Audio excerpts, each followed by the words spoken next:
Exhortation apostolique du pape François, la joie de l'Évangile, Evangelii Gaudium, chapitre 3, l'annonce de l'Évangile, suite.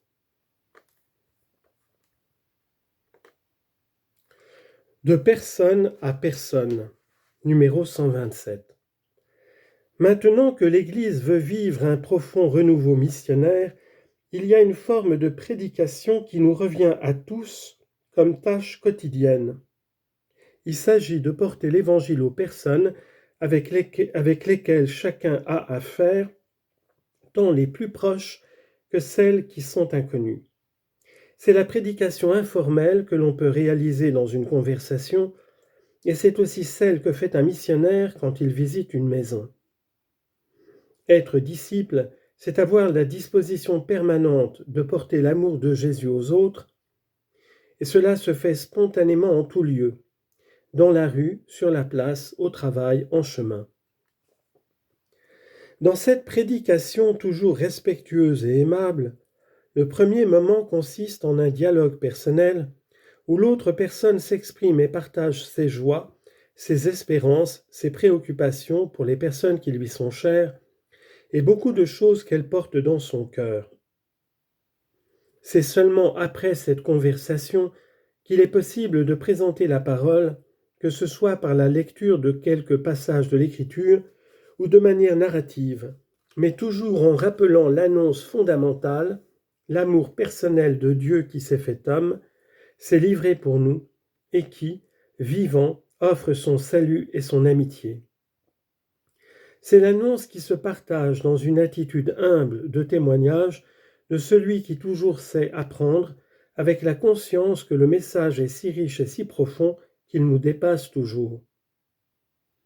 Parfois, il s'exprime de manière plus directe, d'autres fois, à travers un témoignage personnel, un récit, un geste, ou la forme que l'Esprit Saint lui-même peut susciter en une circonstance concrète.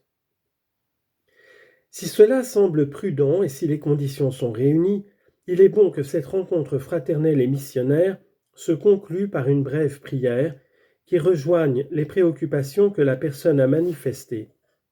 Ainsi, elle percevra mieux qu'elle a été écoutée et comprise, que sa situation a été remise entre les mains de Dieu, et elle reconnaîtra que la parole de Dieu parle réellement à sa propre existence. Il ne faut pas penser que l'annonce évangélique doive se transmettre toujours par des formules déterminées et figées, ou avec des paroles précises qui expriment un contenu absolument invariable. Elle se transmet sous des formes très diverses qu'il serait impossible de décrire ou de cataloguer, dont le peuple de Dieu, avec ses innombrables gestes et signes, est le sujet collectif. Par conséquent, si l'Évangile s'est incarné dans une culture, il ne se communique pas seulement par l'annonce de personne à personne. Cela doit nous faire penser que, dans les pays où le christianisme est minoritaire, en plus d'encourager chaque baptisé à annoncer l'Évangile, les églises particulières doivent développer activement des formes, au moins initiales, d'inculturation. Ce à quoi on doit tendre en définitive, c'est que la prédication de l'Évangile, exprimée par des catégories propres à la culture où il est annoncé, provoque une nouvelle synthèse avec cette culture. Bien que ces processus soient toujours lents, parfois la crainte nous paralyse trop. Si nous laissons les doutes et les peurs étouffer toute audace, il est possible qu'au lieu d'être créatifs, nous restions simplement tranquilles, sans provoquer aucune avancée, et dans ce cas, nous ne serons pas participants des processus historiques par notre coopération, mais nous serons simplement spectateurs d'une stagnation stérile de l'Église. Les charismes au service de la communion évangélisatrice. L'Esprit Saint enrichit toute l'Église qui évangélise aussi par divers charismes. Ce sont des dons pour renouveler et édifier l'Église. Ils ne sont pas un patrimoine fermé, livré à un groupe pour qu'il le garde. Il s'agit plutôt de cadeaux de l'Esprit intégrés au corps ecclésial, attirés vers le centre qui est le Christ, d'où ils partent en une impulsion évangélisatrice. Un signe clair de l'authenticité d'un charisme est son ecclésialité, sa capacité à s'intégrer harmonieusement dans la vie du peuple saint de Dieu pour le bien de tous.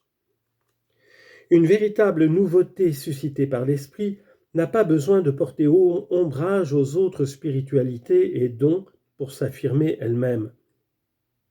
Plus un charisme tournera son regard vers le cœur de l'Évangile, plus son exercice sera ecclésial.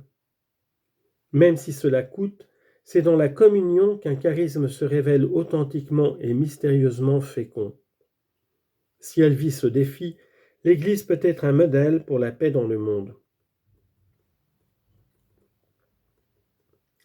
Les différences entre les personnes et les communautés sont parfois inconfortables. Mais l'Esprit Saint qui suscite cette diversité peut tirer de tout quelque chose de bon et le transformer en un dynamisme évangélisateur qui agit par attraction. La diversité doit toujours être réconciliée avec l'aide de l'Esprit Saint. Lui seul peut susciter la diversité, la pluralité, la multiplicité et en même temps réaliser l'unité. En revanche, quand c'est nous qui prétendons être la diversité et que nous nous enfermons dans nos particularismes, dans nos exclusivismes, nous provoquons la division. D'autre part, quand c'est nous qui voulons construire l'unité avec nos plans humains, nous finissons par imposer l'uniformité, l'homologation. Cela n'aide pas à la mission de l'Église.